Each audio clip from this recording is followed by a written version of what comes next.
بسم اللہ الرحمن الرحیم۔ السلام علیکم ورحمۃ اللہ وبرکاتہ۔ وتعز من تشاء وتذل من تشاء، تو جسے چاہے عزت دے دے، جسے چاہے ذلت دے دے۔ ناظرین گرامی، اس پرفتن دور میں جہاں پہ دین اسلام، قرآن و حدیث پر ہر طرف سے حملے کیے جا رہے ہیں، اسلام دشمن عناصر آئے روز اس تک دو میں ہوتے ہیں کہ کسی طریقے سے دین اسلام کا نقصان پہنچایا جائے اور نعوذ باللہ دین اسلام کو ختم کیا جائے۔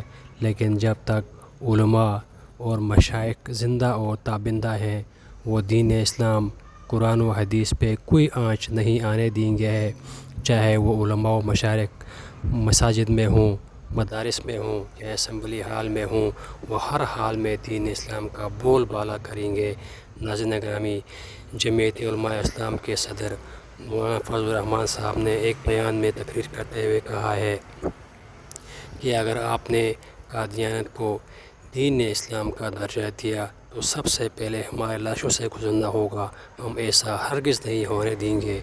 اور ایک اور بیان میں انہوں نے یہ کہا ہے کہ آپ مغرب کی سازشوں میں آ کر دین اسلام کو نقصان پہنچانا چاہتے ہو، ہم اس طرح کا کام ہرگز نہیں ہونے دیں گے، ہر حال میں قرآن و حدیث کی حفاظت کریں گے، اور قرآن و حدیث کے لیے بے شک ہمیں اپنی جان کا نذرانہ پیش کرنا پڑے، ہم اس کا نذرانہ بھی پیش کریں گے۔ جمعیت اسلام کا صدر جناب مولانا فضل الرحمان صاحب نے جو بیان کیا ہے، جو تاریخی الفاظ کہے ہیں، وہ آپ ذرا خود سن لیجئے گا، انہوں نے کس طرح کے تاریخی الفاظ کہی ہیں۔ ان کے یہ تاریخی الفاظ سنہری حروف میں لکھنے کے قابل ہیں، ذرا ان کو سن لیجئے گا۔ السلام علیکم ورحمۃ اللہ۔ پاکستان میں قادیانیوں کی پرانی حیثیت کو بحال کرے گا، انشاءاللہ ہماری لاشوں پر یہ ہو سکتا ہے، ہماری لاشوں کے اور زندہ انسانوں کے اوپر یہ فیصلے نہیں ہو سکیں گے۔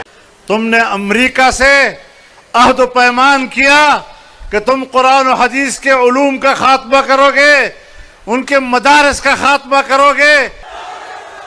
ہم پاکستان میں علوم اسلامیہ و قرآن و حدیث اور ان کے مراکز، مدارس اور اسلامی تہذیب، ان کے تحفظ کے لیے جان دے دیں گے، لیکن تمہارے ایجنڈے کو کامیاب نہیں ہونے